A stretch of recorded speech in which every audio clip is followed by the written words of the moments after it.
уште на академијата кога бев, нели, каде што сум сертифицирана, постои номенклатура.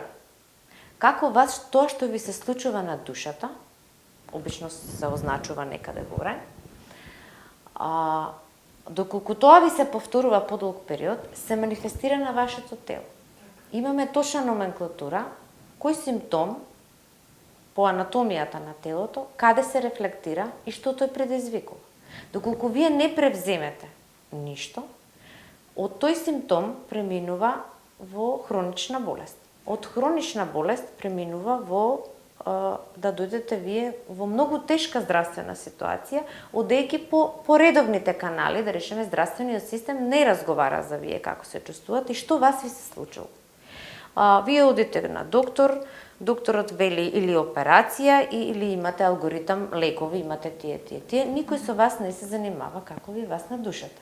Оттаму, дури и да се оперирате од канцер или нешто, по одредено време, ние го викаме тоа померање на симптоматологија, се појавува повторно на друго место. Зошто? Затоа што вашиот проблем не е решен. Вие никогаш нема да бидете во полн сјај, како што кога сте биле здрави. Затоа што вие не работите. Од друга страна, имаме и чудотворни излекувања, каде што морал клиентот да помене низ процесот на болест, за да дознае одредени работи. И да му се врати вербата во одредени работи. Значи имаме, сепак е ова, ние сме луѓе, имаме различни искуства, така да.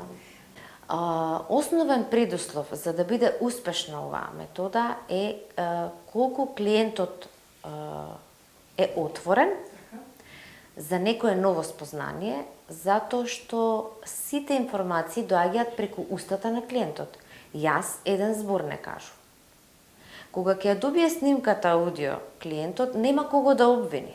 Сите зборови излегуваат од неговата уста, а одговорите му се многу познати затоа што произлегуваат од него. Тоа се одговори на прашањата кои што свесниот ум ги блокира. Значи, вие знаете на подсвесно ниво или срцето што ви кажува, меѓутоа за да вие во матриксот функционирате, одите по патот на логика, а не тоа што ви го кажува вашето срце.